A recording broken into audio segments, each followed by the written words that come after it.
Boom! Okay, yan. Magandang ano po ulit. Magandang gabi. Yan. At kagigising ko lamang po. Kaya po ng dati, syempre, pagkatapos ng trabaho, naidlip po ako ng konti kasi masyado pong maaga yung pasok ko. Okay, para sa akin. Okay, so, gabi na naman. At dumating na naman po yung oras ng ano natin, pagsasama-sama natin, ano?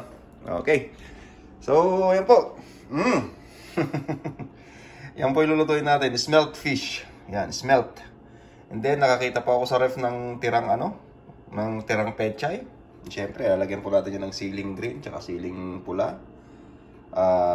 Luya. And then, sibuyas, shallot, tsaka bawang. Okay. So, yan po, no? Hiwa-hiwain ko lang po yung mangkok natin. Himay-himalin ko lang po yung mga ricado natin. Hiwa-hiwain. And then, yung pechay.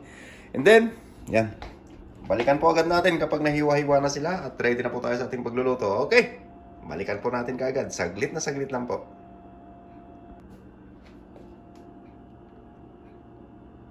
Okay, so yun na po, no? Nahiwa-hiwa na natin yung ating mga ricado tsaka yung pechay natin.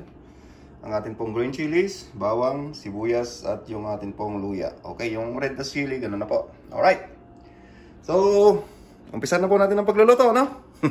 Diretso na po tayo. Ayan. Okay. So, dito po, meron na po tayong lutuan. Siyempre, muna po natin ilalagay yung ating pong mga ricado. Alright. Lagay po natin yung ating luya. Yan. And then, yung ating pong sibuyas. Okay. Yung ating bawang. Alright. At yung ating sili. Green chili. Yan. Lagay na po natin dyan. Yan ang una po natin ilagay. Dahil yan po ang magiging higaan ng atin pong iluluto. Okay? Saka po natin ilagay ang ating smelt fish. Yan. Lake smelt fish po ito. Ewan ko kung ito yung pinaka-kwan nila. Kumbaga sa Ilocano, yung tinatawag namin sa Ilocano na bunog. Okay, lagay po natin dyan. Para po maganda yung pagkakaano niya. Yan. Yan po ang magsisilbi niyang higaan. Okay. Para po mag-infuse na mabuti yung ating mga ang ating mga ricado. Yan, ipailalim po natin. Alright. So, kailangan po maganda yung pagkakaano niya kasi po hindi natin pwedeng haluin to. Ano? At ngayon, syempre, lagyan na natin yan ng paminta. Okay? Lagyan po natin ng durog na paminta. Ayan po. Then, pagkatapos po niyan, lagyan po natin ng asin. Alright. Lagay na po tayo ng asin. Ayan.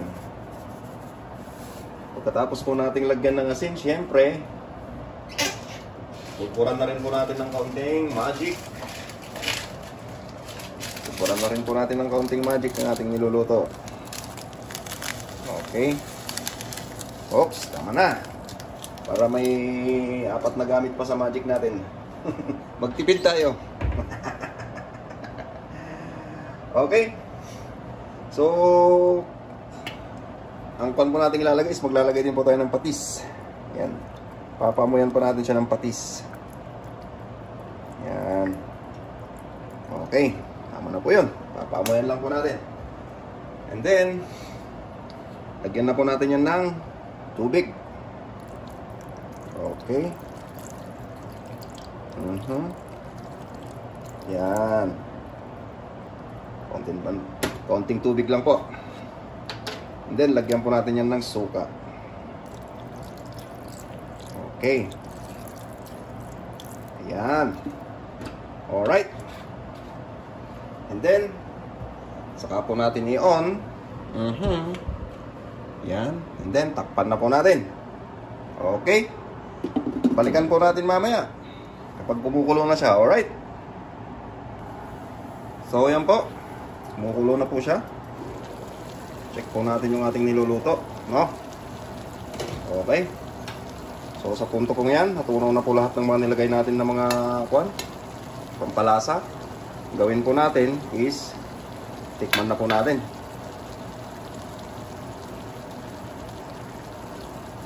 Ayun, sakto na po yung lasa niya. Sarap na, bebe. Okay. So, sa pagkakataon pong yan, habang may sabaw pa siya at mapalasa pa natin tong ano niya, ilagay na rin po natin itong ating pechay. Yan. Ilagay na rin po natin itong ating pechay. Okay. Then, hayaan lamang po natin dyan na kumulo ng kumulo. Okay? Kasi po, ang gagawin natin dyan is patutuyuan natin para po kain, pati tinik. Okay po ba? Balikan po ulit natin mamaya. Okay po. Balik tayo agad. Check po natin yung niluluto natin. Okay. So, ayan na po siya. Luto na, medyo ano na po yung petsa niya. Medyo luto na. Gawin po natin is paibabaw na po natin yung ating sili. Yan. Siling pula. Okay. And then, ayan na po natin ganyan hanggang sa matuyo po siya, no? Alright, para po malambot na malambot yung ating smelt at kain, pati tinik. Okay pa ba? Ayan po.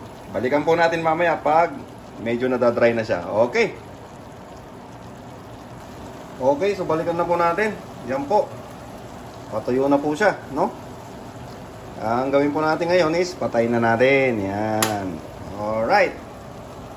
So, yan po yung luto natin ngayon, no?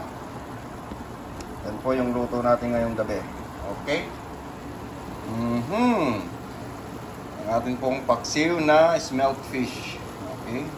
Yung smelt fish po pala dito is hindi po nila pinapansin yung isdang yan kasi pamain lang po yan.